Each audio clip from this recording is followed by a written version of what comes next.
All right. Here we are back in the garage.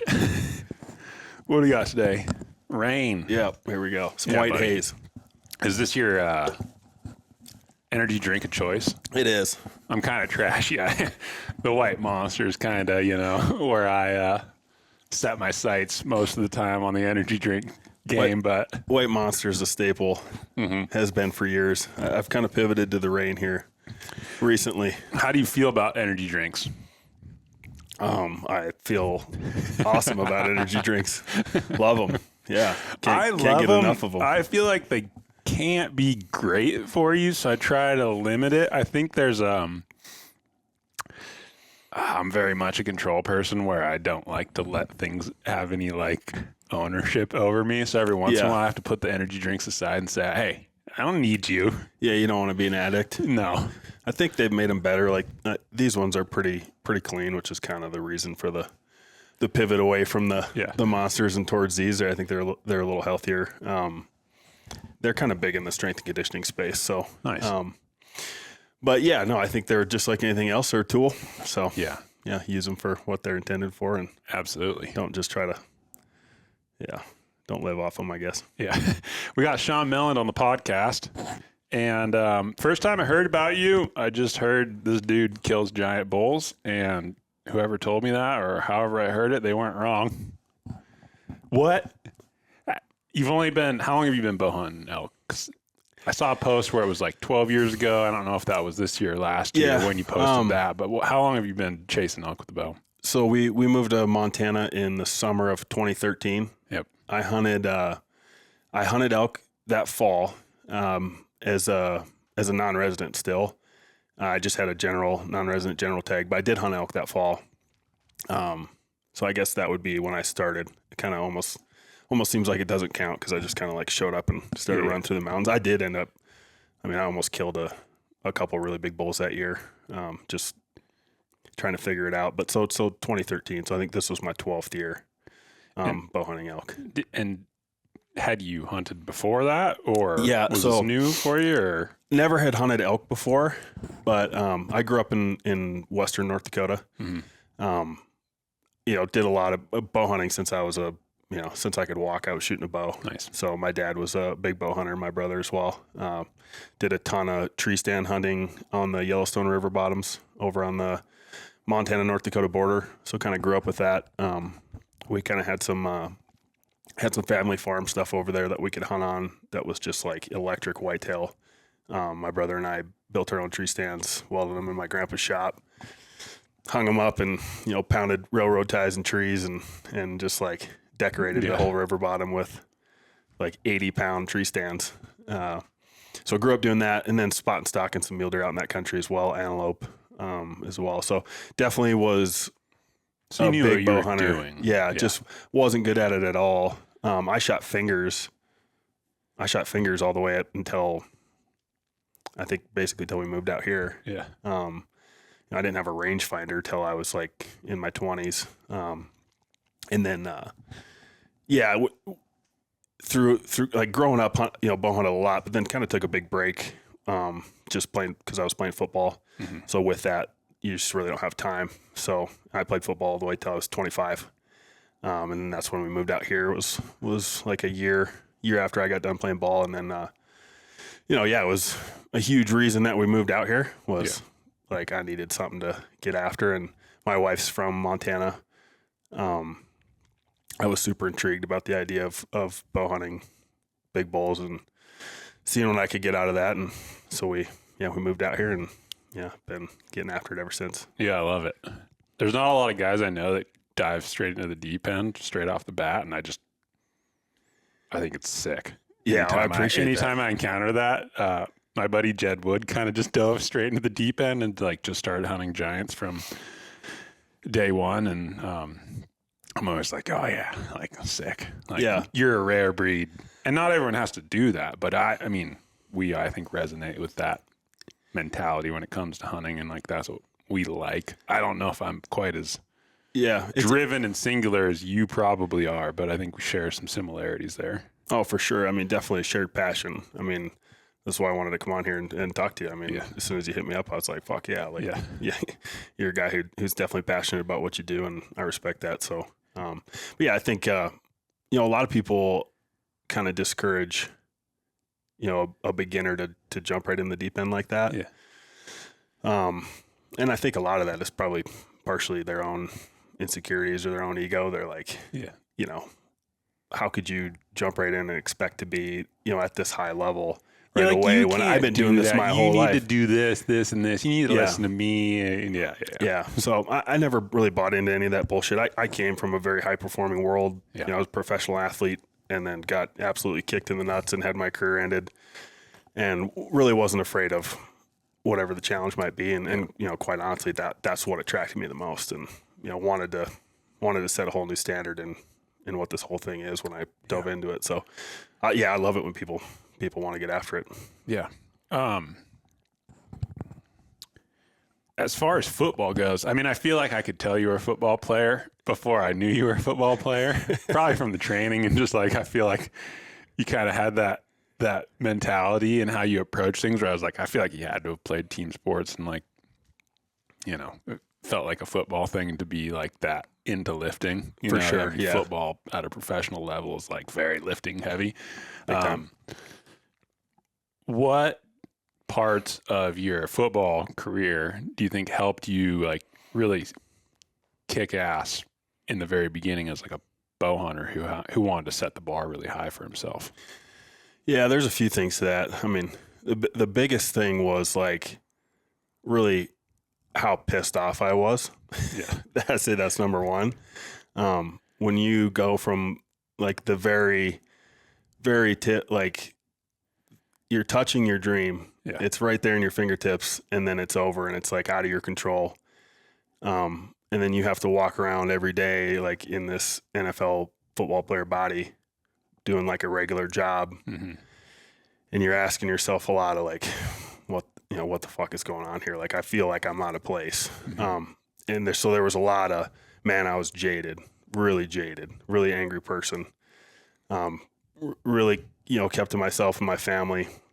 But I had a lot of like internal, I was pissed. Mm-hmm. And so that was like a huge fuel to be like, I needed to just like go unleash something, and I identified bow hunting big bulls, DIY style, as like the hardest possible thing I could come up with. Mm-hmm. And I thought it was awesome. I'm like, this looks amazing, great adventures, giant bulls, amazing challenge. I looked at the way a lot of guys were doing it, a lot of the really, successful guys. And I could only take like pieces and parts of each that were really doing it the way I wanted to do it. Like a lot of the best guys were doing it with guides. And I'm like, nothing against that, but that's not the way I wanted to do it. Yeah. Or a lot of the best guys were guides. So they weren't actually getting to hunt. They were getting on the biggest stuff every year, and then somebody else was killing it. And I thought, okay, that's cool. So I want to take a piece of that. I also want to take a piece of like the guys who were going and executing, whether they had a guide or not. If they showed up and executed, like, okay, what can I take from that? There were other guys that were taking like the training approach to it. Of course, Cam Hanes is like the most famous, right? For like kind of popularizing, training, relative to hunting. But yeah, at the time he was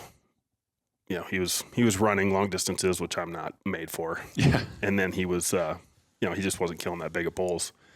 But I love the idea of what he was doing. Like the idea of applying that side of things, your conditioning and your training to your endeavor, bow hunting. I said, okay, that's good. So I was trying to like piece all these things together from these different people that were doing different things at a high level in bow hunting. And I think that comes a lot from, your football background, as you're excelling in the sport. Mm-hmm.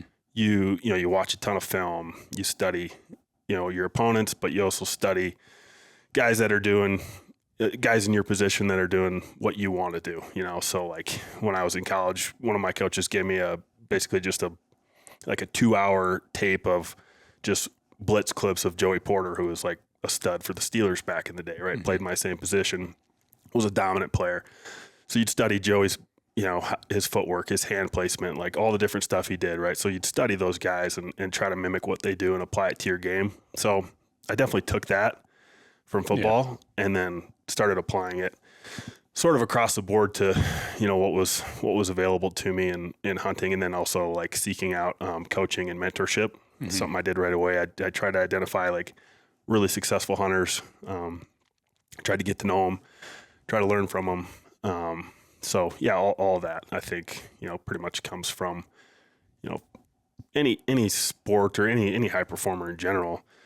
There's a process behind it, and so I wanted to just kind of morph that process that I used in football to bow hunting and, applied a lot of that stuff to what I do now. Yeah. So, yeah, I feel like you can study other people and their like habits and how they operate, but at the end of the day, like, I think experience is like hands down the most important aspect of it all. I mean, maybe you'd agree, maybe you wouldn't. Because I feel like it's really easy to be like, okay, I know all the things to do. Like, I grew up skiing. Like, I could go watch skiers throw double corks off of a jump and like study exactly like you're saying. Mm-hmm. But until you've got like the air awareness in the field, or like you've come to full draw and actually get to like reckon with the adrenaline and the mental state, mm-hmm. I feel like there's a lot of challenges outside of like getting things from other people. Like, how did you establish like a strong mental game when it came to shooting big bulls? And then, kind of a second question, which they're probably pretty deep, is like, how did you figure out where you were going to try to target? Because that's a pretty tough thing that most guys aren't going to just be like, hey, Shawn, you should go here and hunt 380 bulls, or maybe guys did, but like those, at least to me, are like two of the biggest things, is like controlling your emotions and your mind, mm-hmm. when it comes to the moment of truth, and then actually being able to find bulls that you want to target and shoot. Like, how mm-hmm. did you approach that from the beginning? Yeah, there's a whole lot to everything you just said. So you talked a little bit of that is mindset and kind of, determining that once you set your mind to something, that's what you're going to do. So make that decision, right? And be, we say hold fast all the time. So hold fast to that commitment just means don't let go of it, right? Like that. Once I say I'm committed to going after giant bulls, mm-hmm. then that decision's been made. Yeah. I don't have to ever make that decision again. So when, like a 340 runs by me and stops at 20 yards, I don't have to think about shooting him because I already decided mm-hmm. that I'm going for the next level. So I think that's part of it, is just being really, really dedicated to whatever the decision that you made is in terms of your commitment, what your goal is or what you're after. After that, I think as far as like, nobody told me shit. Like, I had to figure everything out on my own. I had people that would give me indicators mm-hmm. of, criteria to look for, like what big bulls exist in these types of areas. Sure. Nobody ever put, a spot on the map for sure. But I think it always kind of comes back to the process. To your point, you watch these guys, whether it's, like some kind of extreme sport or whatever, and you watch them and you want to mimic them. But it's not just like watching them and saying, okay, I want to do that. So let's take a step back and break down how they got to that point. Like, what are all the things that guy did to be able to do what he does mm-hmm. out there? And so that's what I did with elk, is really just pulled it all the way back and became a student of the game and became a super nerd about breaking down this entire state where all the elk were, establishing the criteria where big bulls could potentially exist, mm-hmm. and then just going all in on putting time in to actually go out and physically find out. Yeah. Just put a boot track on, every place I could think of on the map, and the awesome thing about Montana, like what I love about living here, is like, I still have so many places that I've circled that I haven't got to yet. Yeah. So like every year, one of the reasons I've hunted so many different places too, it's like, man, I have all these places I want to investigate, and it's just like, it's never ending. I mean, it's vast, Yeah, so too many. And then when it comes to like, the actual execution in the moment and the performance, can you perform under pressure, that part? I think that always kind of boils back to, how you've prepared, right? Mm-hmm. Like your preparation is going to set you up for success or failure, right? And so for me, that's always been, and that's another thing that I pulled from being an athlete is, look, if I can control, first of all, I'm going to control everything I can as far as my preparation. Mm-hmm. The odds are severely stacked against us to begin with, right? Now, if you want to start raising the level of that to where you're talking about bow hunting, giant bulls, on public land by yourself, okay, you're doing like the ultimate against the odds thing. So in order to subvert those odds that are severely stacked against you, you have to overcompensate in your preparation and your training. At least that's what I believe. Yeah. Because at some point, like, you're going to be fully prepared. You're going to go into the season with this awesome plan, and then you're going to get out there and you're going to get kicked right in the teeth, right? Everything's going to turn to chaos and it's all going to go to shit. And that's when you fall to the level of your preparation. So if your preparation is through the roof, and you can trust it, you don't really worry about it. Like, you just continue to execute, continue to adapt, and continue to execute, and you're ready for whatever unfolds, right? Wherever the hunt's going to take you, you're going to be ready for that. So I think being able to trust in yourself, you build that through the preparation. So when it comes down time to execute, like, man, at that point, you're just going into flow state. You're not even thinking, and you're just like operating, you're executing. Mm-hmm. So yeah, I've never had that issue when it come down to the moment of truth. I think it's just like a testament to the preparation, though. You're just a stone cold killer. I guess so. Yeah. Yeah. So I think a lot of people like see the good parts of it, which there are a lot of good parts, to killing big bulls. But I'd like to maybe give people some context of like, what do you do for work? It sounds like you're married. I know that you have some kids. Like, what are your other obligations to kind of, I think, set the stage for maybe like what it takes to do what you do? Because it's not easy. Like, there has to be balance. You can't just be like a terrible dad and husband and just kill big bulls. Because like at some point that's not very fulfilling if like all your other relationships fall away. But like, what are like your main obligations and things that you spend time on outside of hunting elk? Yeah. So up until now, I've worked in the oil and gas industry. Ever since I got done playing football, mm-hmm. I've been in the oil and gas industry kind of throughout the Rocky Mountain region. More recently, like in the last 5 years, I've owned my own company, service company in the Rocky Mountain region, in oil and gas. I've worked full time, ever since, through this whole, hunting experience. Mm-hmm. I've worked full time. My wife and I have 4 kids, from a senior in high school down to a 3rd grader. Nice. They all play sports like year round. Yeah. I think I've coached 25 youth football seasons in the last 10 years. So between spring and fall. I've also coached like junior high, middle school, like everything. So basketball, you name it. So I've made a huge priority to, be as present as I possibly can with my family, mm-hmm. be a good dad.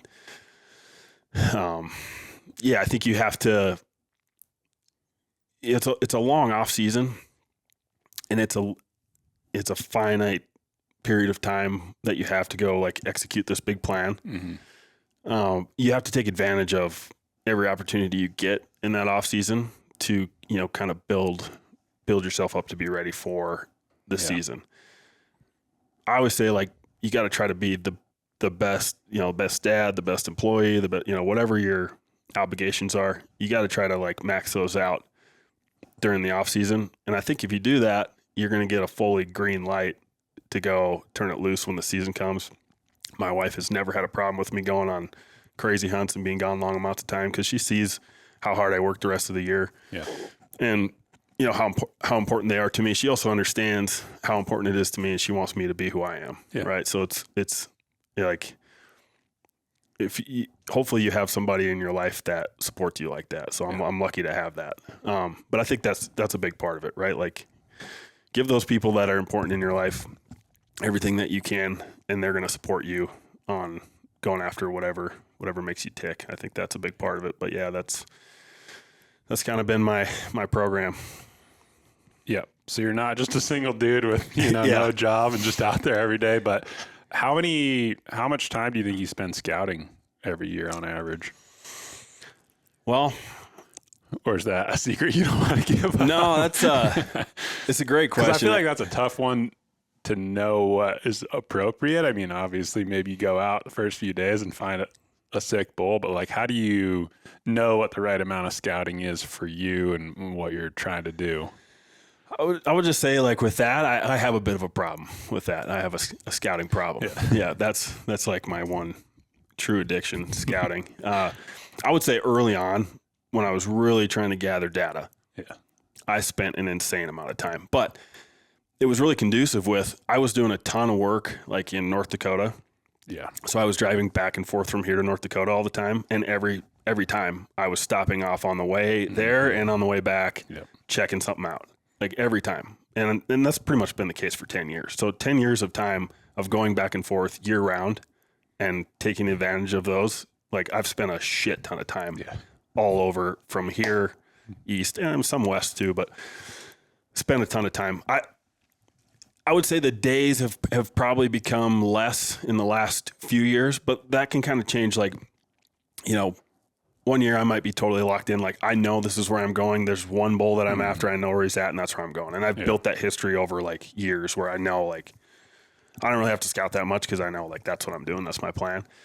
And other years, like this year, I hunted a new area, and so I had to put a lot of time in. I had to learn. I had to see what was there. I had to take inventory. And like, I don't ever believe, like, no matter how big of a bull I find scouting, like, I'm gonna keep looking. Like, it is a numbers game. And like, I don't know, for me, it's just like, even if I find like a mega giant, hey, what if you found him, like, who's to say there's not one bigger? For sure. So I'm always just like, I think, that's something that really drives us, right? It's like, there could be that one other like insane bull out there. So just always looking for him. If you had to put a number on it, what do you think? Like, if you just like, and I'm sure there's like, I did a half day here, but like, if you had to just kind of put like a number of days leading up to season that you went out and looked for bulls. Yeah, probably like at least like 50. Okay. Yeah. On so average. Serious time. Yeah. And a lot of that is like, on the way to work, I get a night in the morning, and then I head to work. And then on the way back, I get a night in the morning.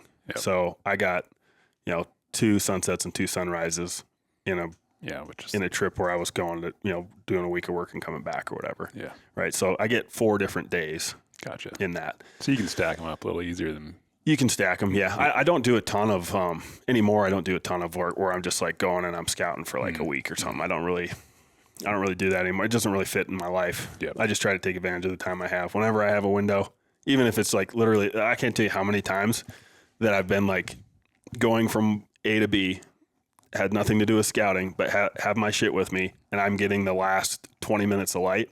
And like, you find them. You're like, holy shit. And like, that's it. It was that 20 minutes. Like you probably took a 4-hour detour to get that 20 minutes, but that ends up being the thing that, sets the plan for your whole season. So I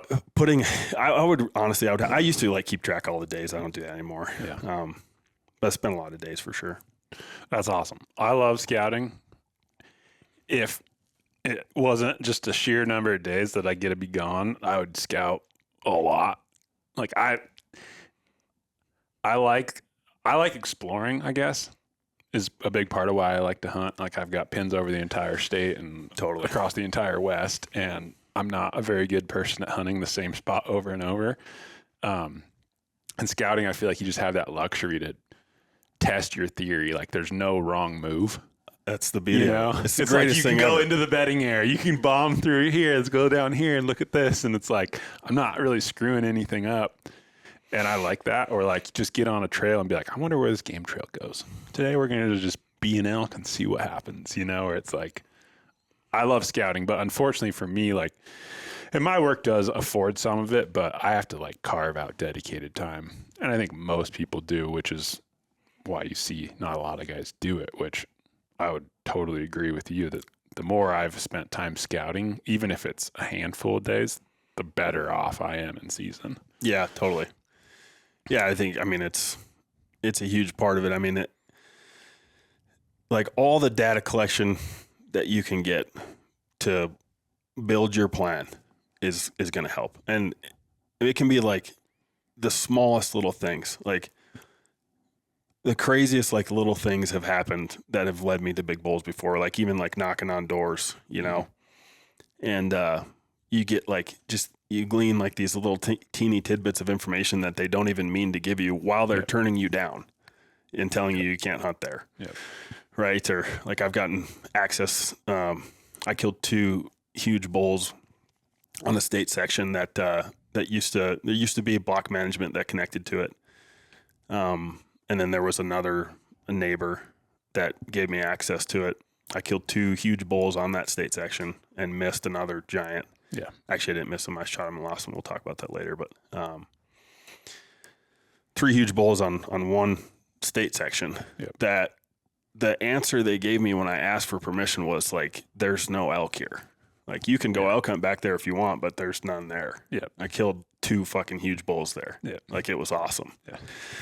So I think you have to learn how to read between the lines on some stuff like that. But yeah, ultimately it's however your life is set up, if you want to make it a priority to hunt big bulls, you got to find them first, right? Mm-hmm. So you've got to build a plan for that. And however you can prioritize your time to do that in regards to your family and your job and everything that you need to do. I think, for me, it's just always been like, I'm not okay with making an excuse of like why I can't. Like I'll figure out how I can do this and make this work, and it's certainly not easy, but. What's the smallest bull you've killed? My smallest bull was 358 and 6/8. Yeah. Yep. And he was giant back end, like sweeping main beams, like Louisville Slugger thick. Yeah. 50 inches wide. His G5s were 19 inches, huge back end bull. He had like 3-inch thirds and like 14-inch fronts. So it was just small front end, but just, stud. I think a lot of people, they want to, I don't know if demonize or what the word would be, but they want to be like, oh, like they try to downplay, or I think kind of like they downplay why it is that Shawn wants to only kill big bulls and why you'd pass a 340 bull. Like, what a loser, like blah, blah, blah, which I think is stupid. I think people should do what they want to do. But what made you set the bar so high, and how do you set the bar? Where's that at? Like, what led you to that as an individual? Yeah. Well, first of all, I'll say like, I think that everybody should, develop their own standards. Mm-hmm. And I don't hold my standards to anybody else. So like, there's people all the time who are like, almost like, they feel a certain way, almost like ashamed or embarrassed to tell me or show me their, they're like 280 or whatever. Or they're, I got a 330. That's not very, right away. They're like, that's not that big, and I'm like, dude, it's not like, I'm not like that. Like, I think it's fucking awesome if you went and did what you plan to do. Yeah. Now, look, if you tell me that your goal is to go kill a 360 and you're committed to that, and then you show me that you killed a 320, then I'm gonna give you a hard time for that because you bailed on your commitment. Okay, if your goal is just to go kill an elk or to kill a 6-point or a Pope and Young, like whatever your standard is you set for yourself, man, like I want to see you go execute on that standard. I want to see you follow through on that, whatever it is. And I'm not going to apply what I do to anybody else. As far as like developing my own standard, like I just wanted to do this thing at the highest level possible. And in the beginning, it was really like looking at what a lot of other people were doing and kind of like developing some kind of a standard based on what I thought the best of what other people were doing. Mm-hmm. Eventually I realized like that's so subjective in hunting. Like there's so many different scenarios, like a big bull is not a big bull. It's not the same big bull everywhere. There's a million different ways to do it, you know? And I'm not saying any are better or worse, whether it's like DIY public land or, you know, fully guided and you're shooting a tame bull in somebody's backyard. Yeah. Look, to each their own. I know what's more challenging. Yeah. Eventually I just decided that the most important standard and the most important competitive comparison I could make was to myself, right? So how can I improve on what I'm doing? I'm always interested in this concept of, you know, reaching my potential, whether it's in, you know, like in the strength and conditioning world. Like I'm super interested in maximizing my own physical human performance potential. I'm also interested in how good of a bow hunter I could become. And I kind of married those two worlds together and thought, how could they feed each other?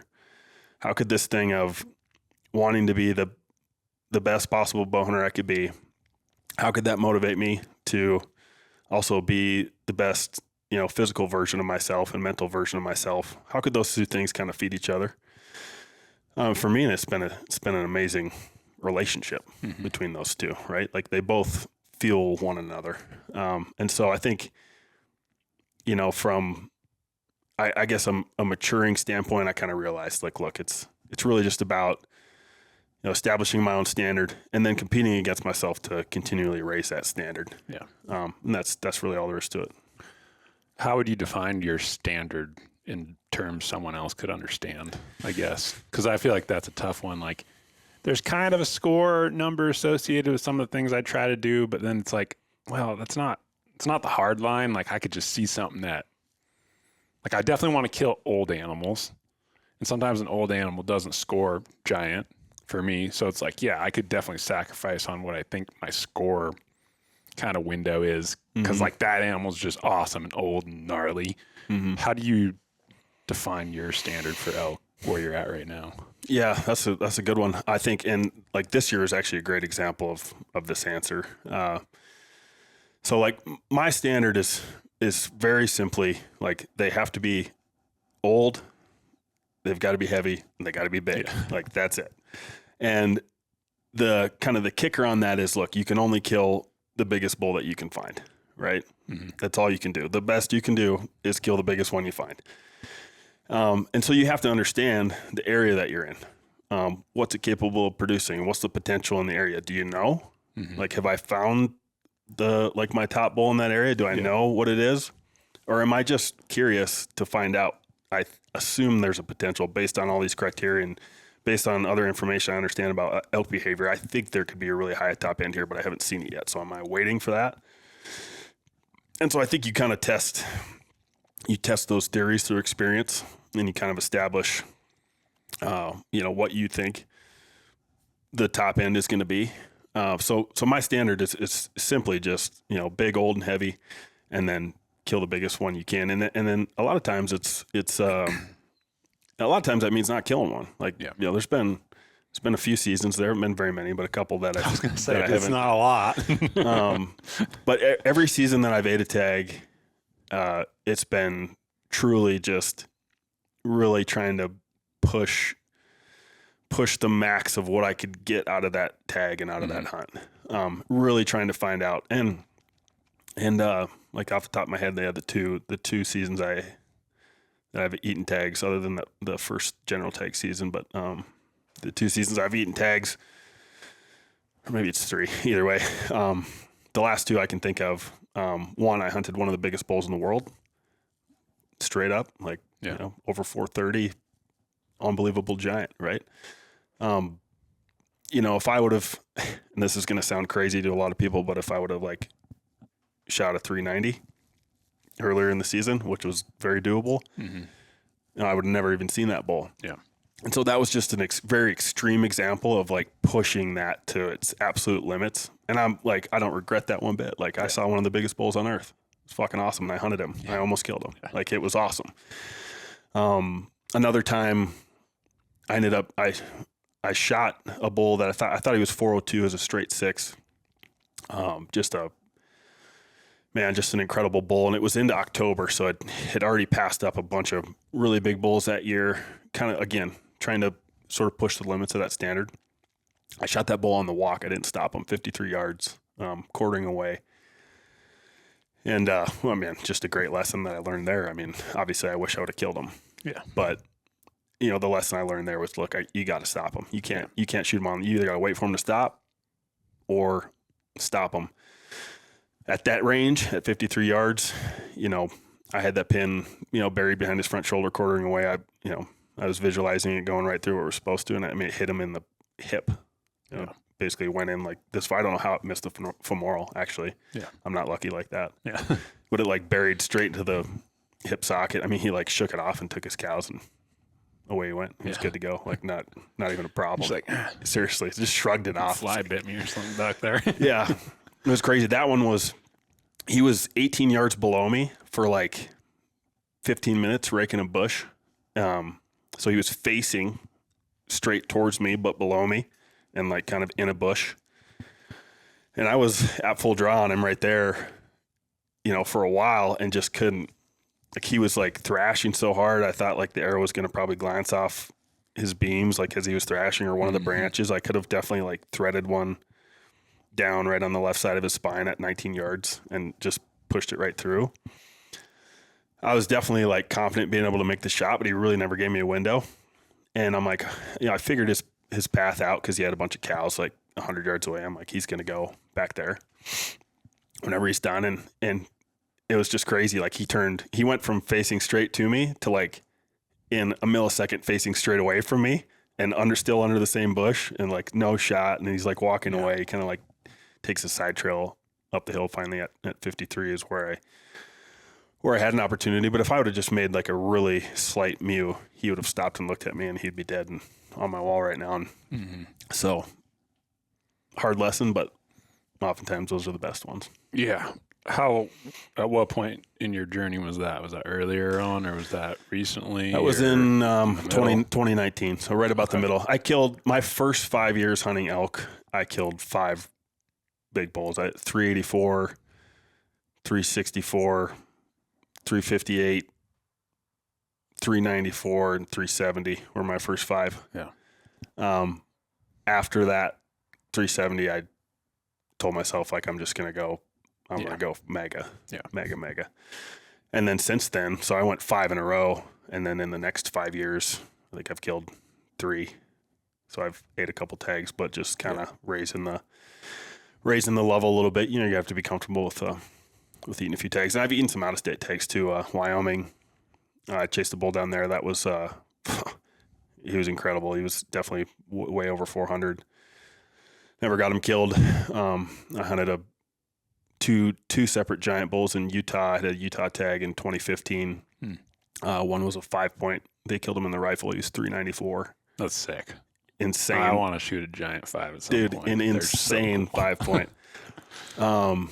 Nearly killed him as well. I mean, he was coming like right. I sat on a rock there was a rock up there that had like a spring coming out of it. I literally just lived on the rock for 8 days. I just never left because he was right. I knew he was there. He was completely nocturnal. It's that early bow season in Utah, so it was late August. After 8 days, there was a little like squall that came through middle of the afternoon, and I had not seen him in daylight. You know, like I knew he was there. I hadn't seen him in daylight in 8 days. I knew he was right there somewhere, and little squall comes through. He comes out following 3 cows. And it was like one of the coolest things I've ever seen. Because after being there so long, I mean, it was getting to the point of like I'm starting to lose it a little bit. I actually saw a fucking mountain goat, and it was out in like kind of like high desert type country, like not where a mountain goat would be. And I thought I was hallucinating. I'd been there so long by myself. I'm like, I'm seeing mountain goats. Like, this is not good. But it was actually a mountain goat. I took a picture through my spotting scope just for proof. How did you find the bull in the first place? Yeah, so I went in early.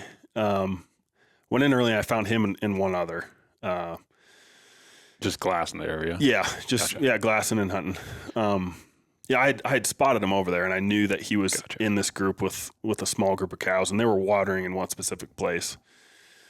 So I guess I didn't know for sure 100% that he was there. I did see him in there. Yeah. And then it was 8 days before I saw him again. Gotcha. I assumed that he was still there. Yep. And again, that's just like based on like understanding elk behavior early in August. I knew he was going to be kind of pulled up somewhere, not traveling. He'd already made his move from summer to where he was going to rut. The cows were there. Mm-hmm. Just kind of hanging out. Waiting. There was no other people, there's no interference. They weren't being messed with. I was the only one there. So it was just like, it was a matter of time before, I'd hoped that I would catch him watering. It was pretty hot, or that he would, become interested in the cows. Mm-hmm. And that's what happened. He went to check those cows. He came out behind 3 of them. Like I said, right after a squall. The wind had been blowing out of the west consistently all 8 days, never switched once. Middle of afternoon, squall starts coming. They get out, they start moving right towards me. I drop down the ridge, get ahead of them, cut them off. Wind's in my face, it starts hailing. So it's hailing like pop, pop, pop, pop, pop, all around me. 3 cows are coming like down the trail right below me. Lead cow's at like 60, 61, something like that. And he's behind, he's coming. Like this is about to happen. Yeah. And I mean, a fucking Tyrannosaur of a 5-point. And like all of a sudden, as it's hailing, I just feel like the wind on the back of my neck hits that lead cow right in her nose, and she stops. Boom, they bug out. Wind blows out of the east for 45 minutes while it storms. Storm goes away, sun comes out, blows out of the west for the next 3 days. So that wind switched for 45 minutes. Yep. That's when that bull moved. So like people say like, oh, they're not smart. They just live in certain places or whatever. Like that dude, he knew exactly what he was doing. Mm-hmm. He moved when the wind switched. It paid off for him. And it cost me that bull, but just another good and hard lesson. Yeah. But so another out of state, and I had a Arizona tag 1 year as well that I really swung for the fences on, and I had a great deal that year. I was Greg Krogh. Anybody who loves elk and mule deer probably knows who that is. Mm-hmm. He had hunted that unit a bunch, guided that unit a bunch, and so we kind of traded information. He basically gave me some pointers on where to go look and where to glass, and then he had some rifle hunters coming in behind me. So he knew that I was going to go for a giant or nothing, and yeah, they ended up. He actually, I think 2 years ago, he killed a bull that I found like that's cool 5 years prior in the same exact spot where I found him. Triple main beam, giant bull. What's the old? Do you age your bull teeth and age your bulls? Or not? Not really. I have. I don't like do it consistently. The oldest bull I've ever killed was 16 in Montana. Nice. Yeah. The one I killed this year, I would actually love to know how old he was. I think he was getting close to that. I don't think he was 16, but I'm sure he was probably like 12. He was old. Yeah, nothing better than those old ones. Oh yeah. Yeah, I killed an old swamp donkey back in the day that was 14 and a half. Was that in the mountains? Yeah. Yeah, that's ancient. Yeah. Yeah. It was just cool to think about how long, like when that bull was alive and where I was at, all the years of them just out there. Isn't that crazy? Just surviving all the crap that gets thrown at them and the predators and the weather and everything. And they're just living. It'll surprise you, man. Like, I've seen some, I found a bull in 2017 that was like, he was goofy, really goofy built bull, but big. He had to be at least 6 that year. I would think he was probably a little bit older, but he had to have been at least 6 that year. Mm-hmm. And somebody killed him, I think it was last year or the year before. So, and that was 2017, so like 8 years later. I don't know, bad math, but. So he was old, 13, 14, I don't know. He was old when they killed him. And it was like, when I saw that he got killed, I was like, I couldn't believe that he had lived that long. I was like, God damn, that is absolutely him. He was really unique. Yeah. So it was very easy to tell. But yeah, they'll surprise you. And, I've lost bulls sometimes for a couple of years and then gone back and turned them back up and been like, holy shit, they're still there. Still alive. It's always a pleasant surprise. It's interesting how old elk can get on the top end. And I feel like you never hear about like deer that are like, yeah, I killed like a 10-plus-year-old deer. You know, and I guess I haven't killed any giants, but I've aged a lot of my bucks that were nice, and they were like 7-ish. Really? Which is still a long ways off from being a 12 or 14-year-old. Yeah, it's super old for here. I don't know if they get as old or if it's just because we hunt bucks during the rut with rifles, and because You know, 6-week elk, rifle they're season. so easy to see versus deer. Yeah. A lot of times. I mean, an elk can hide very well too, but Yeah, that's interesting. 6-week rifle tag definitely hurts the old age. yeah, But even in guys who say like Texas, they no winter, they manage, say that high fence, they're managing them. I'd be interested to see how old some of those get. Yeah. Doesn't seem like you really hear of them getting past like 9. no. Yeah, I wonder if that's just more of a thing along the lines of mule deer as a species. But you spend a lot of time shooting your bow. Is there how much importance do you place on your setup and what you choose, or is it more important of just practicing with your tool? Yeah, I mean, the selection of your tools is extremely important. I always try to base my selection not on what anyone else is doing, once again, but what suits me the best. Mm-hmm. So, like with my bow, like every year I look at the specs of the new ones that come out, like we were talking about before we started recording, and like I'll select the one that I feel suits my specs the best. So my draw length, I like to shoot a little longer to axle bow. I love speed. So I'm always going to evaluate, what tools I have in my setup based on, what suits me the best. I love a single pin slider sight, and I also shoot really fast. So that's why I like that sight. Look, I don't have to make a lot of adjustment. Like I have a trick pin on my, they're a dual pin single post now, but generally I'm good from 0 to 60 with those 2 pins without having to slide anything. So for me, that works really well. If you're shooting 260 feet per second, your gaps are going to be way bigger. That's probably not going to be great for you. You might be way better off with like a 3 or a 5 pin setup. Yep. So for me, with my setup, I can get away with that with the speed. So I love the clear sight picture of a single pin. Love a fast bow.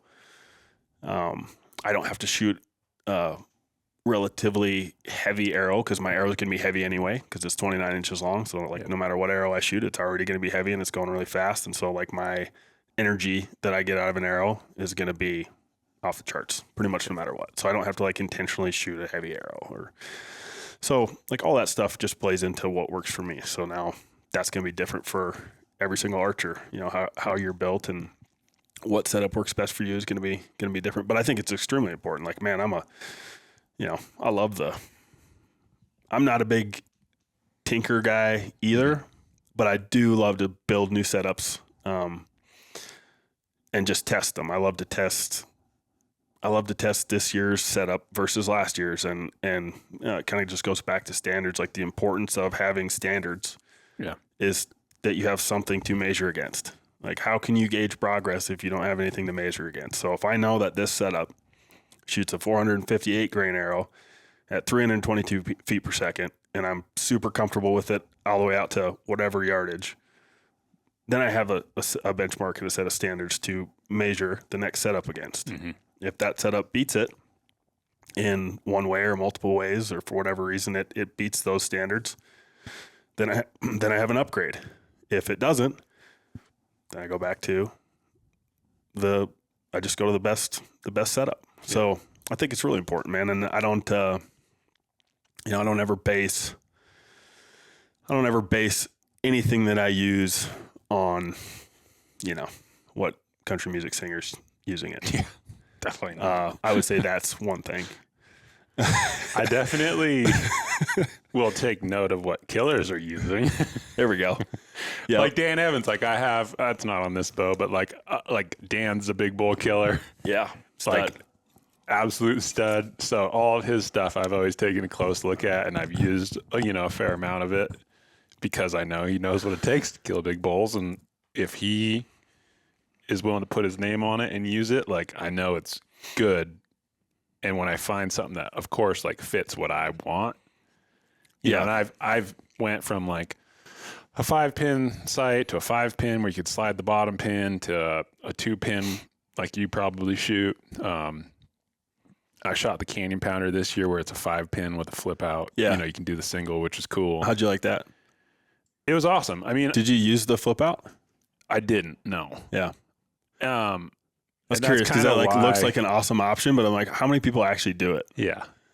I would use it in the right scenarios where like you have a bull bedded and you can slip an arrow in there, or like, Like I know it's machined, but that terrifies me yeah, to move that.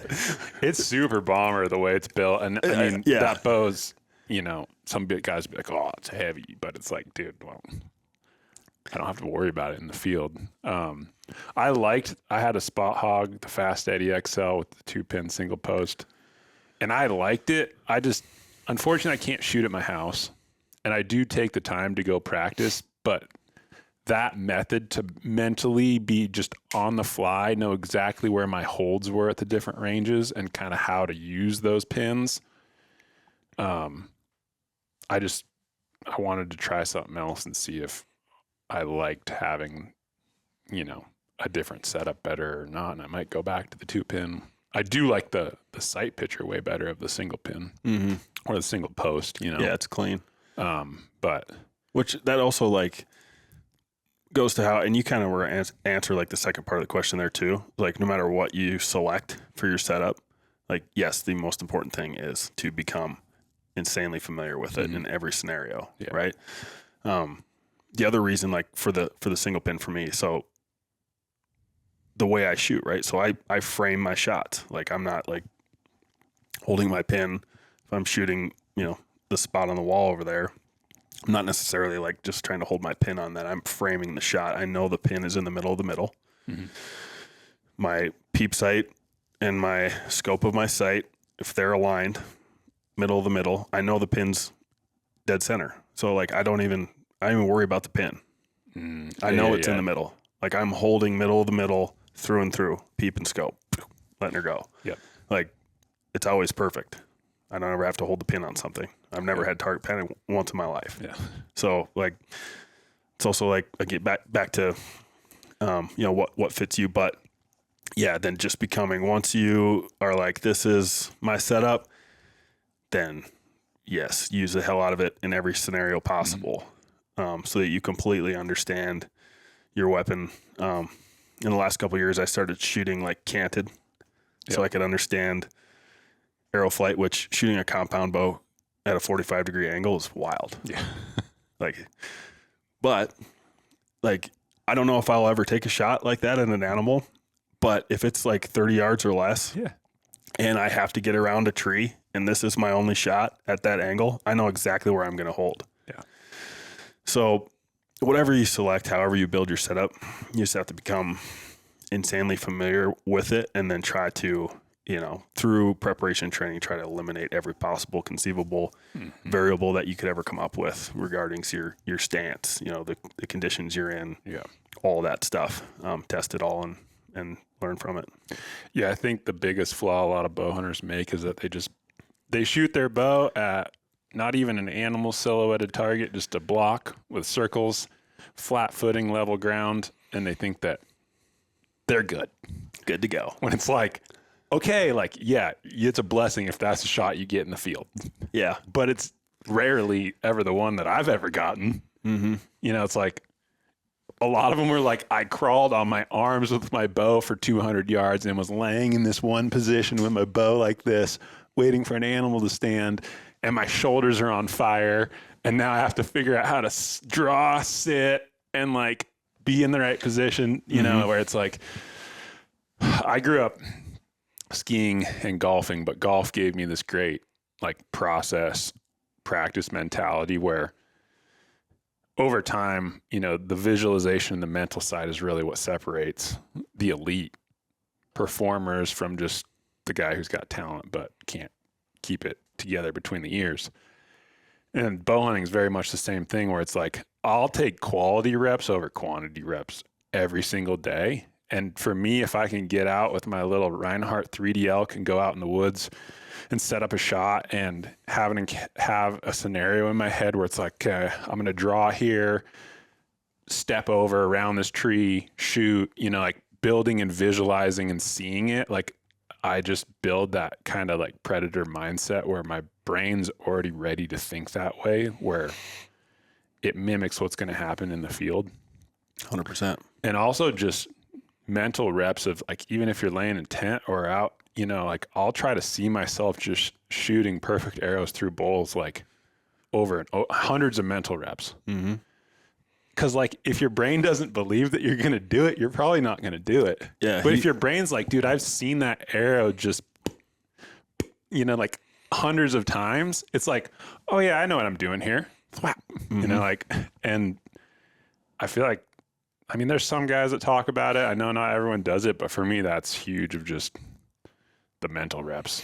Yeah. And the predator like mentality versus like anybody can go out there and be a range star, but there's always a different element for the guys who are like killers. Yeah, totally. That's, I think, you know, on the range too, it's intent, you know, what you're talking about. Like, you know, your practice on the range, it should always be highly intentional. Like even if you're drinking beers with your buddies and flinging arrows, like when it comes to draw the bow back, like lock the fuck in. Like that's the more you can practice that intent, you know, and putting yourself in that zone when you get on the string, the more natural it's going to feel to you when you're in that real situation. And, you know, the ultimate goal with all this stuff is with training and preparation. The ultimate goal with all this is to, when you put yourself in like that chaotic environment of the hunt and when the pressure's high, you've prepared so well. It's so natural to you that you can just flow, right? So you can enter your flow state. You don't have to think about shit. You don't panic about anything because you're not really thinking about it. You've done everything already. You've visualized it in your mind a million times. You've executed that shot a million times in your mind. You've executed that shot thousands of times on the range. At that point, you're controlling time. You're manipulating everything in your environment around you without even thinking about it. And you're executing this like beautiful, perfect thing, like with no thought. Yeah. You know, so that doesn't happen without a ton of intentional reps and training and a ton of visualization, which is a very, very powerful tool. And every high performer in the world uses visualization as a tool. Yep. Every one of them. So it's not bullshit. Well, it's sweet you've never had target panic, 'cause I can tell you that sucks. Which is, I think it's great. Like when people get target panic, like just view it as like a blessing that if you can mentally overcome that, like you should be set for the rest of your life of understanding how your brain works in those scenarios and being able to control it. 'Cause it's just a control thing of you. Like your brain does what you tell it to do. Yep. If you let it just run on its own course, this is going to do some crazy stuff. Yeah. Because it is an explosion going off in your face and your body doesn't like it. And, you know, there's a lot of things going on there where, yeah, I'm in a really, really good mindset now where I had to overcome it on my own. And it's funny to listen to bow hunters who are like the influencers in the space talk about how they shoot bows, and you can hear the little tricks. Oh, I got to switch my release. I got to do this, that, and the next thing, where it's like, dude, you haven't owned it here yet. Yeah. Like you think, and you can go perform, but like when that pressure is at the highest, like there's still a crack in your armor. Oh, big time. And it's like, I don't want the crack in the armor to be there. And, you know, it's not to say that there's no opportunity for failure or bad decision making in the moment, because it's challenging, but I feel like you gotta own that and if you can't be honest with yourself in that, then, you know, there's some learning to be done there. And that's the thing I love about hunting is there's a lot of things that translate. At least I think however you hunt, there's always things that translate to your day-to-day life. But I think when you're challenging yourself at this level, especially how you are in ways that I do, you learn a lot that translates into making you a better person on your day-to-day. Oh, how 100%. Interacting and influencing just people, which is cool. Yeah, absolutely. I think like the nature of like this relentless chase applies to everything. You could extrapolate that to business so easily. It makes so much sense. You can extrapolate it to anything you want. It totally transfers to anything that you can do in your life. I mean, bow hunting is just a microcosm of whatever else you want to apply it to. Yeah. How have you handled other people trying to understand you, or feeling like other people don't understand how you're operating, or, I'm sure there's ego involved at the highest levels of any performance. Like, you mentioned it a little bit of whether I was going to ask you about, is it a solo only game, but like, how do you manage whether you hunt with other people and how you interact with other people when it comes to your hunting? Man, I love bow hunting, and I love talking to anybody who wants to talk bow hunting. I also am at a point in my life where I can be a mentor. I enjoy mentoring and helping people who are passionate about being successful in anything, not just hunting. So I don't have any issue really with anyone else ever. Nobody's really ever talked shit to my face. I don't know. Apparently some people do maybe talk shit about me. I don't know. I never hear it. So, and I wouldn't care. I don't care if they do. I really don't give a shit. Yeah. I've just started kind of becoming more public in like I got on social media for the first time like 18 months ago.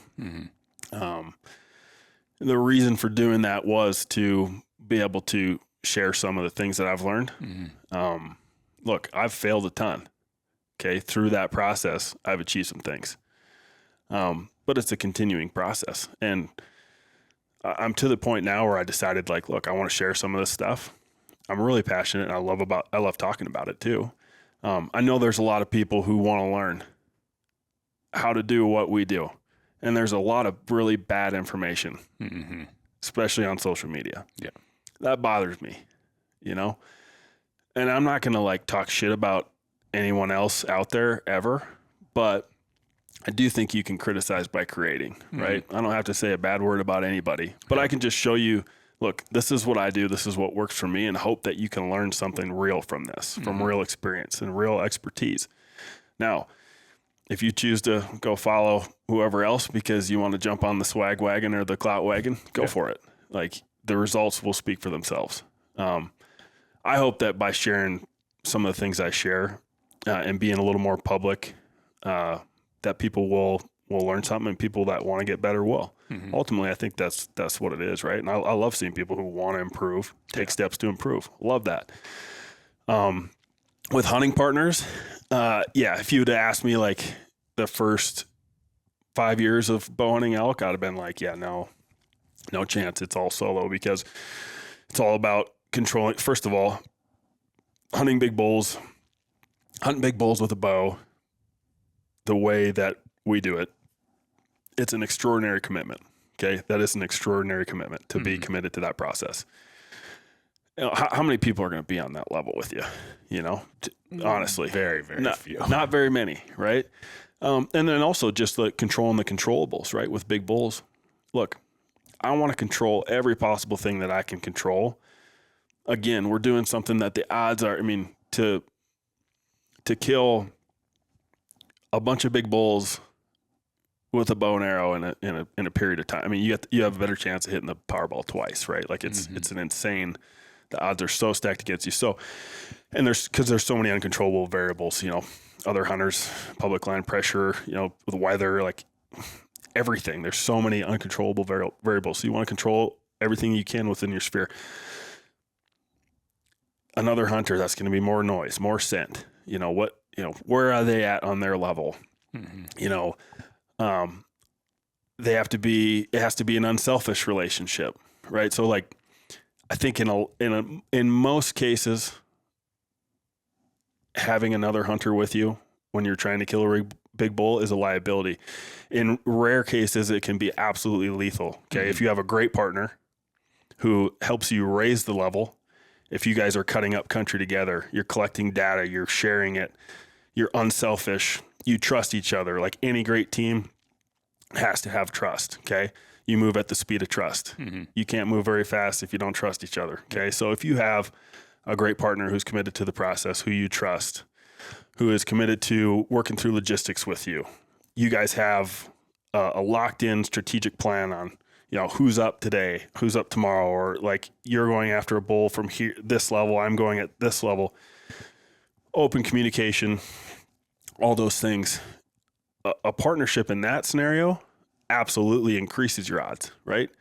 You're taking your commitment, you're doubling it, right? And you're creating a scenario now where you're working as a team, and you got somebody who can sit on a hill 2 miles away and give you a hand signal through a spotting scope.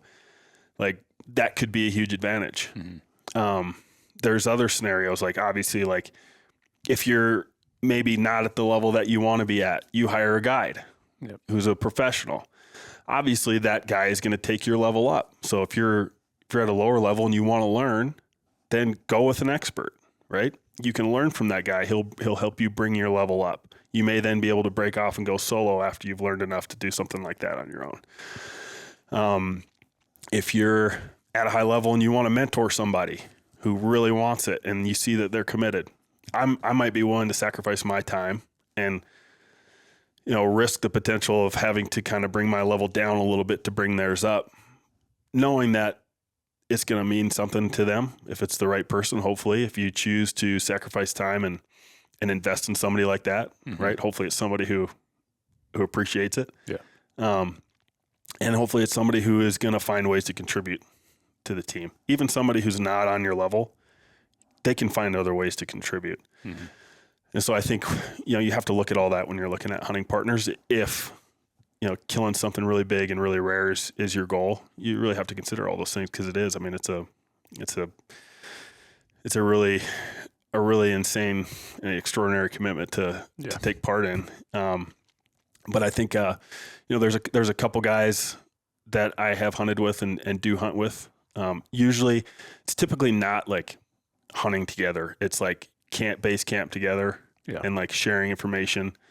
If somebody's on something that they could use help for, then somebody's going to jump and help them. But it's still almost kind of like solo, but like almost kind of camping and helping each other out where you can. A little bit of hunting together. Though there's basically two people who I've hunted with that I trust. And part of that is I've taken other people they're more than happy to just ride your coattails, and that's what a lot of people want to do. They're more than happy to. It's hilarious, because you get every year, there's how many people that are like, oh man, we got to go hunting together, and it's just like, fuck yeah, like I don't want to be a dick about that, but like a lot of people say that, and look, man, like you're just not. I just have to be honest with people and be like, hey, like. I wish there was a way for me to hunt with more people, because I enjoy that. Same. But it's like we said, it's such a small window. Yeah. To achieve what needs to be achieved, like it's super hard, and like that's our Super Bowl. You can't just like selfish, jump in. But it's not. I mean, even if you want to say it's selfish, that's fine. I'm fine with that. Yeah. I mean, to some extent it is, but like. Yeah, it's just there's sacrifices that have to be made if you want to do certain things. And, there's certain years where I spend more time hunting with other people, and there's other years where I'm more, if I have a certain tag, I'm more goal focused and driven. And, like next year, like big bucks have been whooping my butt. And like, next year is like, I'm going to focus on deer. Like, I'm going to have a very like, detailed game plan on how I want to approach it, because like I haven't put the work in. I haven't put the preparation in. I think I'm just going to waltz out there during gun season and gun down a giant. Like it could happen, but I'm realistic that it's like I'm behind the 8 ball there. Like I got to do more to set myself up for success on that. Yeah. Accept the challenge and go after it. And I think it's like, I like getting my butt kicked here and there, because it's like, that's the fuel for the fire that, kind of resets the course. Absolutely. Yeah. Failure's always the best teacher and great motivator as well. For guys that are like, I can go find 300, 330 bulls, maybe not super easy, but I see them every year.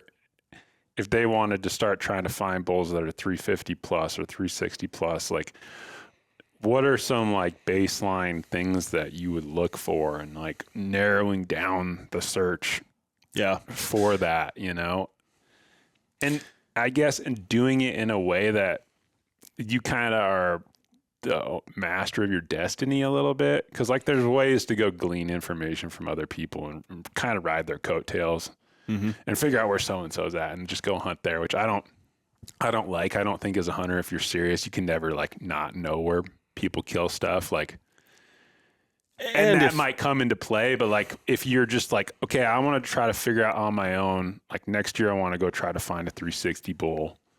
What are some things that guys can look for or methodologies they can use to maybe get them in that territory? Easy.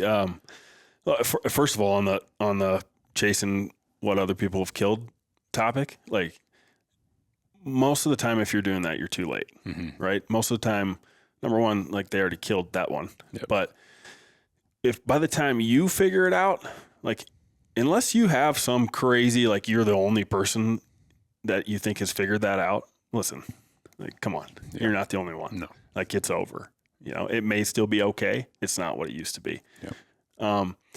If you don't develop criteria for yourself to evaluate and figure out on your own where big bulls can exist, you're always going to be chasing people's tails there, right?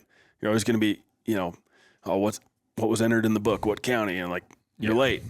Oh, that guy killed this one over there. Okay, you're late. Look, man, these things evolve and they adapt like crazy, and they find the voids. And it's always shifting and moving. Look, it takes for really big bulls to exist, right? They're competitive over forage. So the guys that are hunting the 300, 330 inch bulls, and they're probably not ever seeing bigger bulls, but they probably have a lot of elk, so they're having a lot of fun, a lot of bugling, a lot of action. Like, this is great, but we're never seeing top end bulls. Well, yeah, there's several thousand elk in that area.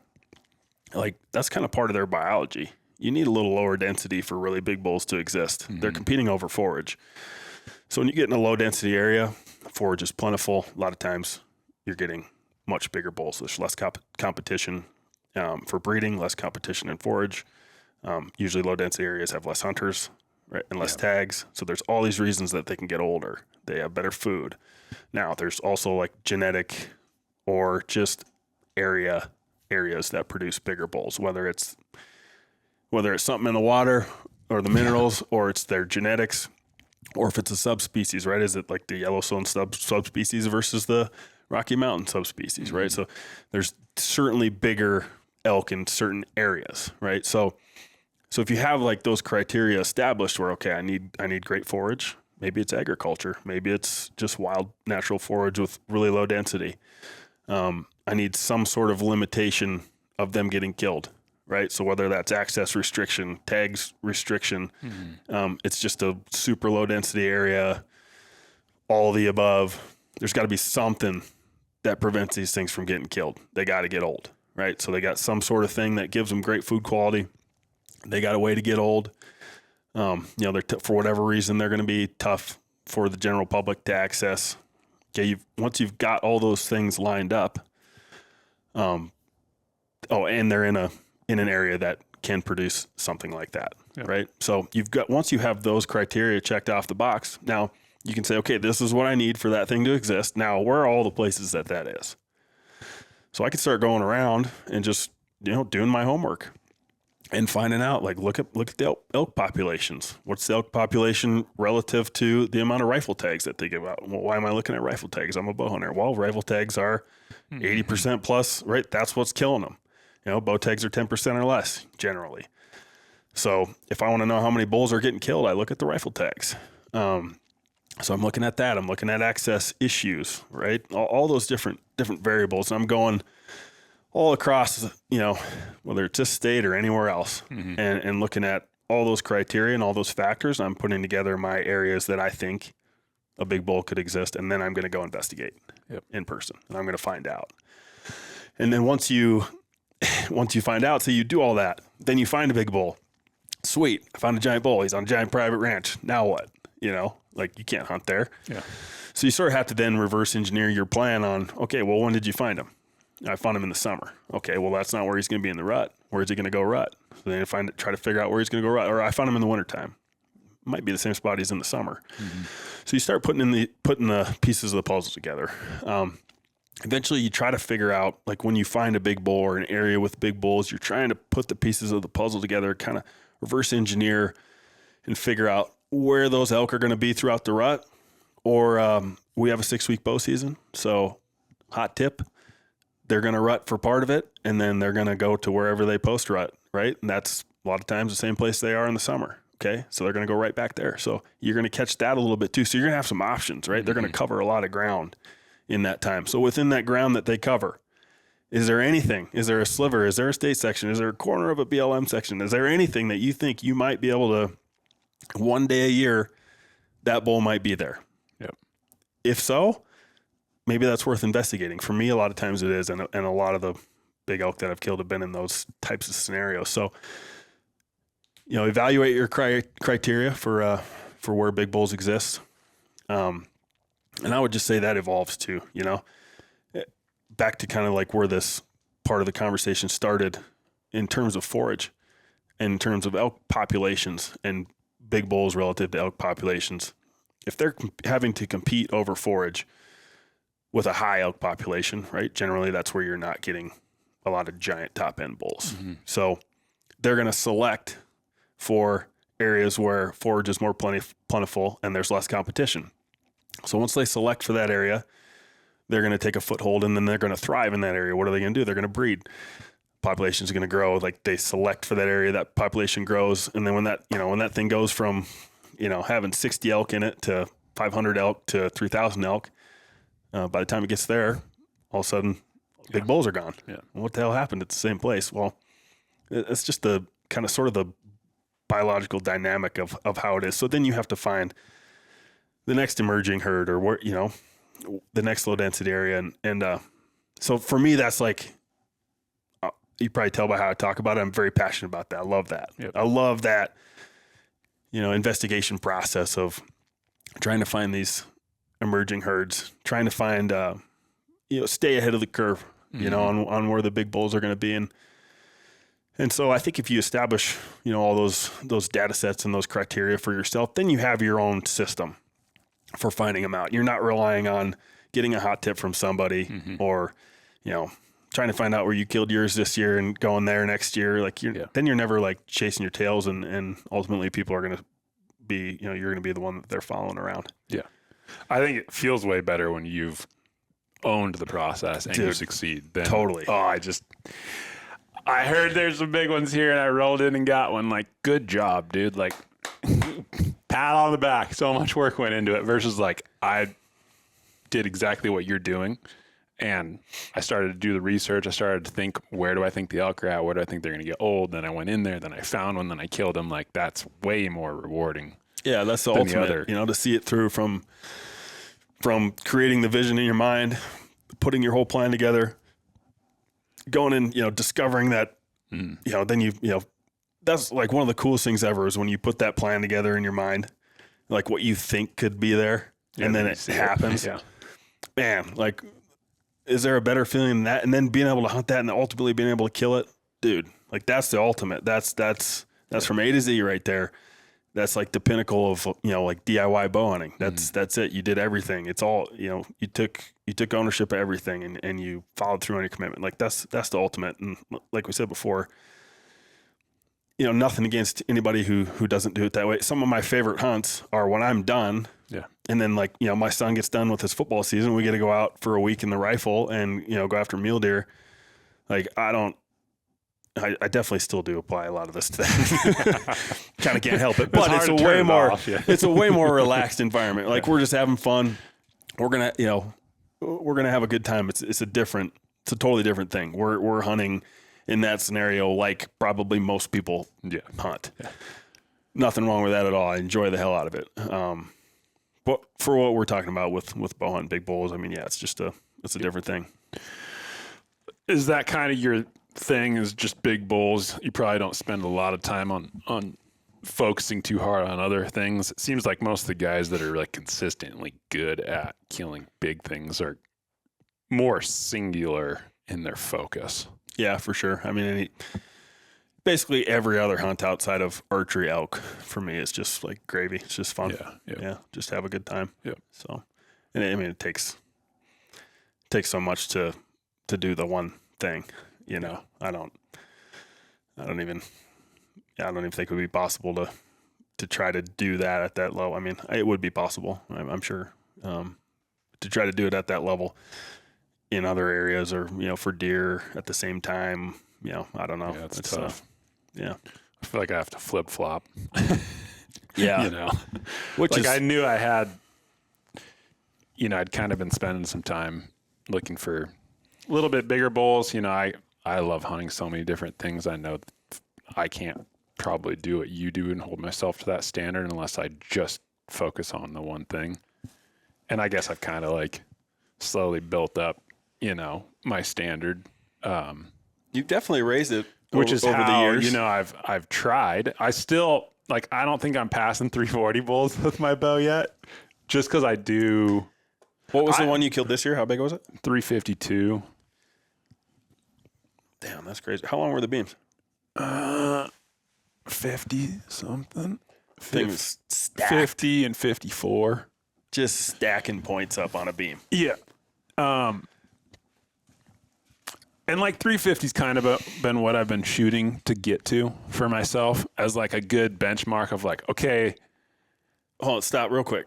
And then keep going. But why 350 the benchmark? I'm always curious. Everybody who says that, I'm always curious of why 350 is the benchmark. Because I always looked at 360. That's a minimum for Boone and Crockett Awards. Mm-hmm.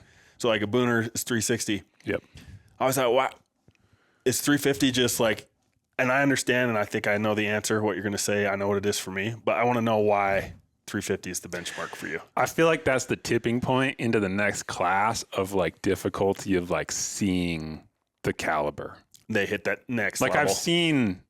I've seen a ton more 330s, 340s than I have 350 and up. And I know that anything is possible on any given year in spots that I hunt, that like I try to hunt areas that have potential. But yeah, I know I haven't dedicated myself solely to it to have unrealistic expectations. So I've kind of just like slowly tried to raise the bar. Mm-hmm. And I do like killing elk and eating elk. I don't have a shortage of elk meat right now. Yeah. But, no, I was just curious. like in Wyoming, I had a tag last year where I knew that there was a potential to find a bigger caliber bull, and I spent a bunch of the season looking for it. And it wasn't the only metric of the hunt. Like the location that I picked was a part of it. My brother was there with me, was a part of it. And like I ended up finding a bull towards the end of the hunt that like checked all the other boxes minus score. And it just, I kind of at the end of the day will just go off a gut feeling of like, you kind of know when it's right, or like that's the one that I would be willing to try to kill. Mm-hmm. But yeah, I don't know what my next benchmark will be for elk, because I'll hunt them next year for sure. But I really want to find a giant, which for me would probably be like, I feel like for me, like 370 and up is giant. Yeah. Well, the next level from like what you did this year is going to be, yeah, and that like, and I want to find that in the mountains, which, yeah, I feel like that's a whole nother can of worms. I don't know how much time you've spent in like, I think there's different levels of mountains. I mean, like true, like big mountains, like wilderness style mountains, not just like an island of mountains or things that butt up to ranch ag. It's like it lives in the mountains. Yeah. Because I feel like that's just so hard. Are those the pinnacle to you? Like a giant, like true mountain bull? Mm-hmm. It's got to be, right? Yeah. It kind of is. Yeah. I feel like that's the hardest. It's same with a mule deer. I feel like a big buck in the mountains is just like, for me, I like the wildness aspect of that animal. Yeah. And I think it adds something for me that I think the difficulty's higher too. And dude, I love hunting the prairie. Like, it's sick. Yeah. I'll continue to do that. But for me personally, my like top end, like ultimate lives on the side of a mountain and is just this gnarly beast that. No, it is. Yeah. I think maybe people have seen, maybe people haven't. There's plenty of deer and elk that die of old age that no one ever sees in spots. And like, that's wicked. That's think. a fact. I love that. That's what keeps you going. Yeah. It's nostalgic too, right? Like for me it is, you grew up on, Field and Stream and Fred Bear and Teddy Roosevelt. And I think, yeah, there's that wilderness mountain giant. It's just like, it's just this, has its own like special place in your mind. That's the ultimate. I would agree with that 100%. And they are definitely more rare, and they're definitely more difficult. They're, that's the pinnacle. Yeah. And they just live in the timber so much. Not that you can't catch them in the open and find them, but. And just everything else and then that's involved. And then adventure, understanding the like grizzlies. the diversity of like forage in some of those places is so like, that's something that I need to be a lot better at, that I'm horrible at, of like, what are they like desiring for feed here, or what are they eating? Mm-hmm. You know, like I'm sure they can eat a lot of things, where certain areas in, you know, flatter parts of the state, like they're going to go to ag at some point. Yeah. And you can use those things to your advantage on knowing what might be possible and whether they're going to get the right nutrients and stuff like that, versus like, well, what are they eating in these gnarly mountains? Because you find stuff and like, are they eating rocks out here? Yeah. And they'll still be big. You're like, what? How does this work? Mm-hmm. Like, what are you doing? Like, I have no clue. I feel like I'm just like an infant in understanding this. Yeah, I'm with you on that. Understanding, the biological aspect of how they're getting that big on what forage they have available in that type of country is interesting. One of the coolest things I think that exists in bow hunting elk is, as you mentioned, like the ag, right? A lot of times, especially here in Montana, there can be some really big bulls on ag, and, you can be successful hunting around that. What's really awesome is just hunting elk that are being elk. So whether that's in the big mountains or wherever, if they're not drawn to, if they're feeding on natural forage sources, then they're just like elk being elk. It's not some sort of like pattern tied to like their cows going to ag. To me, like that's just way more fun hunting elk, just being elk in the wild. And especially like in the big mountains with like a variety of other factors, from weather to terrain to, big old G-bears everywhere and, wolves chasing them around and whatever else like that. All that, combined makes that, it just makes that one of those hunts that like, you just like, that's gotta be like the ultimate, if you were to come through on that one, that's the ultimate, Yeah. I was close one year, but didn't get it done. Yeah. I shot for a while. I think a solid 350 bull in the mountains is an absolute, like, that's an outstanding achievement. Just a draft E350. And I arrowed a bull through the neck, 10-ish years ago in the mountains. That was that type of bull. And I kind of like planted that little seed, and they're like, and again, I haven't dedicated myself the way I should to go like redeem myself there yet. I've hunted the mountains, but I've never been back to that spot, which is kind of probably stupid. I feel like there's a lot of spots like that where I go see something that's like pretty good quality, and then I'm just like, what's over here? Maybe this next area is even better. But I don't even know where I was going with that. I don't know. The brain's losing it. It's all right. Yeah. But yeah, the mountains for me is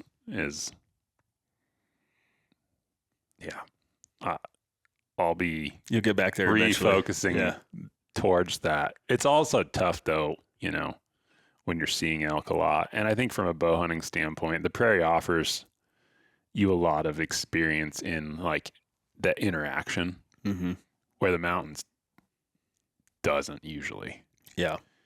Like out on the prairie, I'm in proximity to elk a lot if I want to be. And I could even just go make practice stalks on smaller bulls. If like I haven't turned anything up that morning and one's over here, I could just go like do the thing and see how close I can get, and like get those reps that are, you can do outside, and practice that kind of stuff, but it's different when you get to do it in the field for real. All the dynamic elements there that you get to measure and take into account and try to make that decision.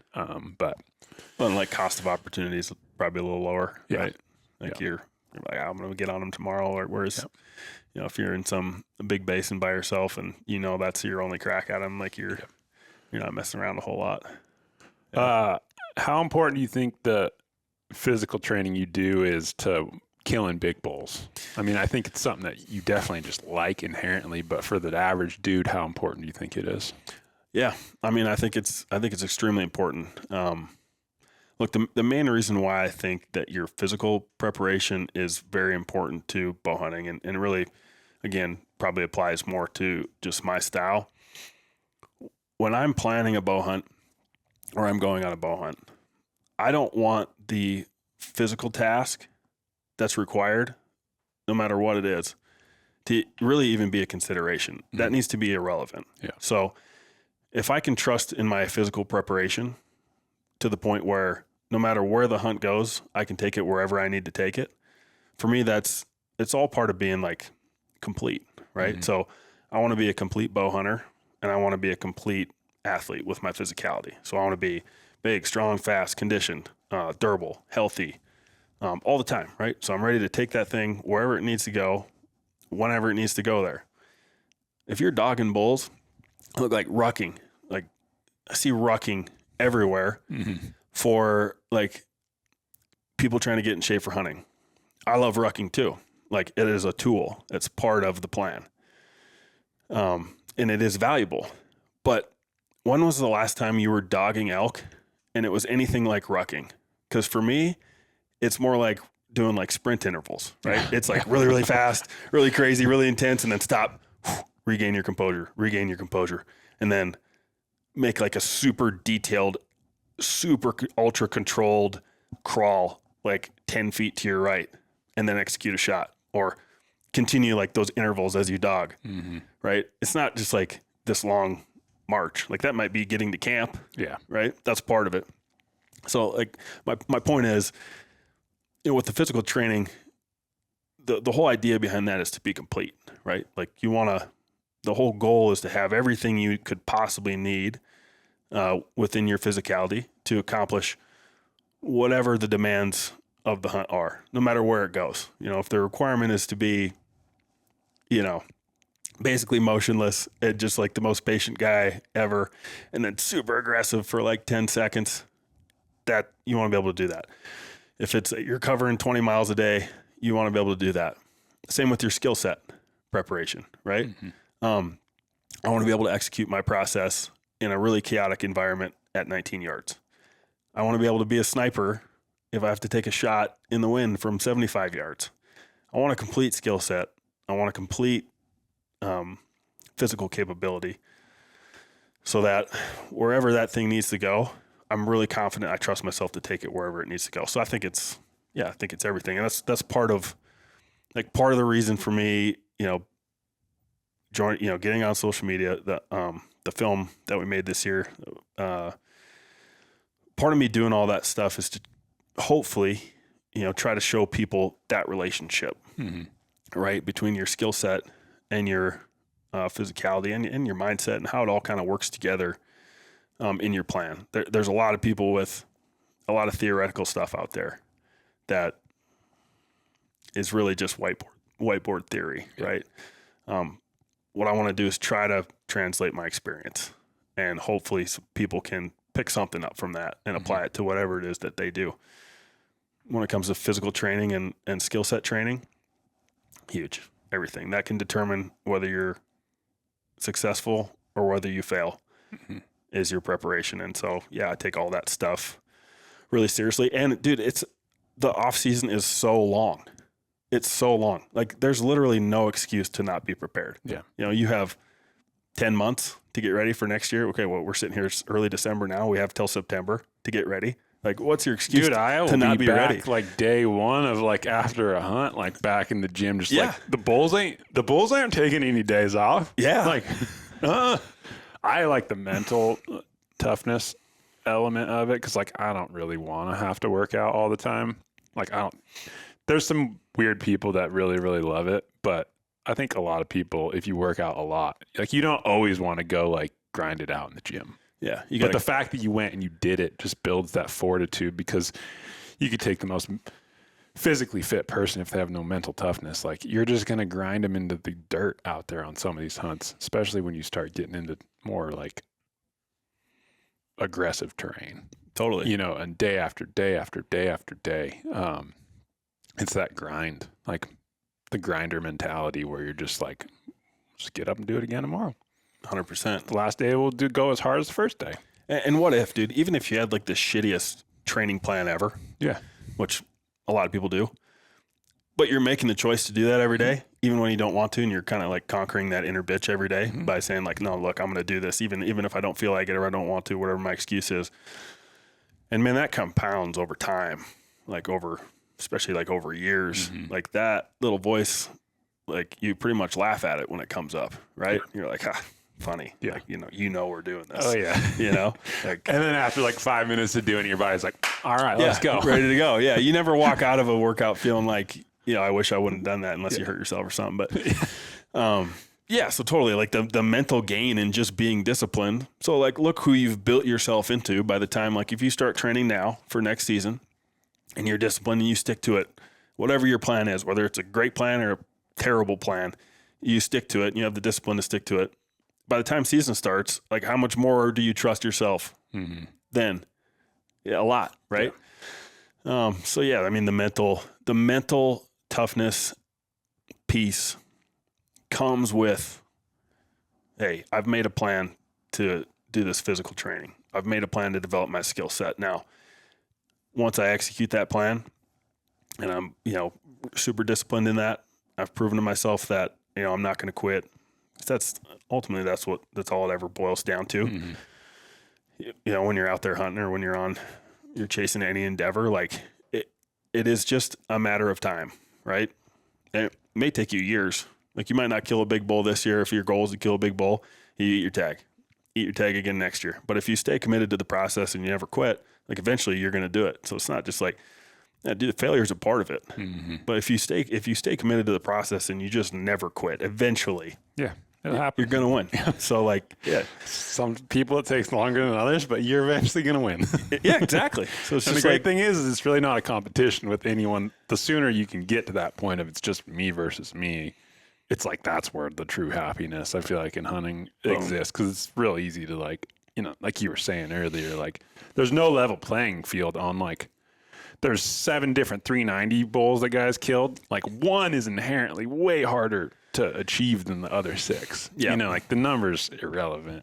Yep, it is. It's got to be internal, man. It's got to be you got to measure against yourself. That's really, once you have the maturity to understand that and also to be happy for the other man's success, if you can accomplish those 2 things in your maturity as a human being to where you're really interested in improving yourself, not necessarily comparing yourself. And then you're also like, when you see somebody else who's earned it, you're super stoked for them. Like if you can have those 2 things, like you're on a pretty good path, in my opinion.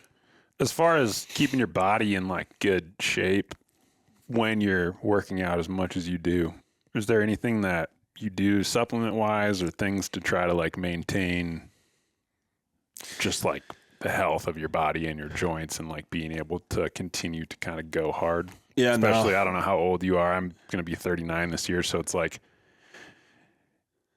it's still easy to be in great shape, but like things feel a little different here and there. And it's like, well, I probably should be a little more on the ball on like maintenance. Yeah. I turned 40 end of this month. So we're right with you there.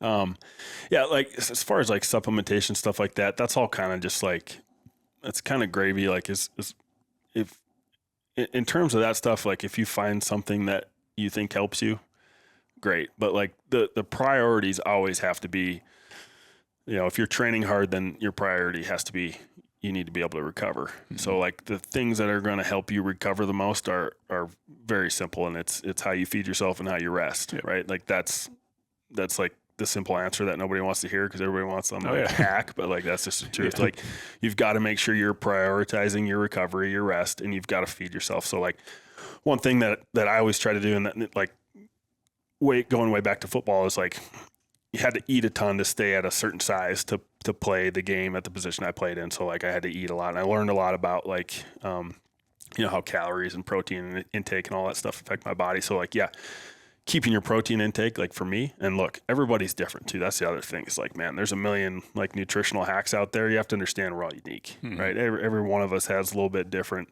makeup. So what might be perfect for me doesn't necessarily mean that it's even going to work for you. You know, some people are like vegetarian, some people are carnivore, like, I mean, all ends of the spectrum and everything in between. So you have to find, you know, like what works best for you. Like me over the years, I found like, look, I need a lot of protein, and then I'm kind of a twitchy athlete. So I need like good carb sources to fuel me. So I need carbs and I need protein. Like I need it all. I can't be like a low carb guy. I walk around like a zombie. It just doesn't work. But like experiment with that so you understand what works best for you, right? We call that experiential knowledge, right? You develop that by, you know, exploring, you know, within your own system what works and what doesn't. So try different things. But yeah, prioritizing like, you know, hydration, rest, recovery, which obviously sleep is huge. I mean, sleep is basically a superpower. So it's like the number one thing. Yeah, that's it. Everything else, like, look, cold tub. Yeah, cold. I do plenty of cold tub. I don't have a sauna yet, but I'm planning to get one. Most of my friends that are our age or older, big sauna guys. Yeah. So, and look, but you have to understand like that, like all the different modalities, recovery modalities and supplementation, those are all gravy. Okay. Those are all like the extras. So you got to make sure you're prioritizing first the most important things, which is your nutrition and your rest and recovery. I think if you, which most people don't, right? If you had those things truly squared away and you were disciplined in those things, which is like one of the hardest things to do. Like I'm a pretty big guy. I weigh 250 pounds. So I'm supposed to have 250 grams of protein to like really kind of stay on track. That's kind of hard to do. Yeah. So, that's something that like every once in a while I kind of have to reset, start counting again, make sure I'm hitting those numbers. Yeah. Like you got to go 100% to understand what it is. You got to go like commit, you know, say for a month, say, look, I need this much protein every single day and just do it no matter what, get it. Like make sure you're getting it every single day. And I need this much rest every single day. Do it for a month so you understand what it's like. Yeah. Then from there, if you want to go like 80-20 rule or whatever, go ahead. But at least then you understand what 100 is. Yeah. The problem with most people is they start at 80-20 and then they go 80-20 from there and they're at like 60-40. And they're wondering why they're not recovering and making progress. Like, man, you're like doing half of what you should be doing. So I think, yeah, man, just, you know, consistency always over gimmicks. And then just like the real things that work is just like rest, recovery, hydration, fueling your body. Yeah. You know, prioritize those things. Yep. Nice. Yep. Well, sweet, Shawn. Yeah. Shawn has a film coming out, but I want to have you back on when we get close to that so we can talk more and like it'd be sweet. Push people that way. He showed me a little trailer, a little teaser. It's going to be sweet. I think we have more to talk about, and thanks for coming on and just chatting with me. I'm in the same boat as you. Maybe not as much. I guess sharing things the way that you do. I'm more of a content creator in the sense of like, you know, film and photography. But yeah, you actually trying have like to be like a skills. positive influence in the space of showing people and teaching and mentoring people and giving them something to aspire and to like try to like imitate if they want that, you know, is kind of the goal. Yeah, I love that. Yeah, I mean, you're doing a great job of it. So I love to see other people that are just like trying to better the sphere of influence that they have in a positive way instead of just kind of that ego sucking fashion. So yeah, that's cool. Yeah, with you on that. Well, sweet, man. Yeah, appreciate you having me. Energy drinks ran its course. Got to hit the John, but 100%. Yeah, I feel like I had about an hour and a half. Usually, most he's just like, yeah, it's time to piss. It's time to piss. Well, thanks, man. Yeah, appreciate it.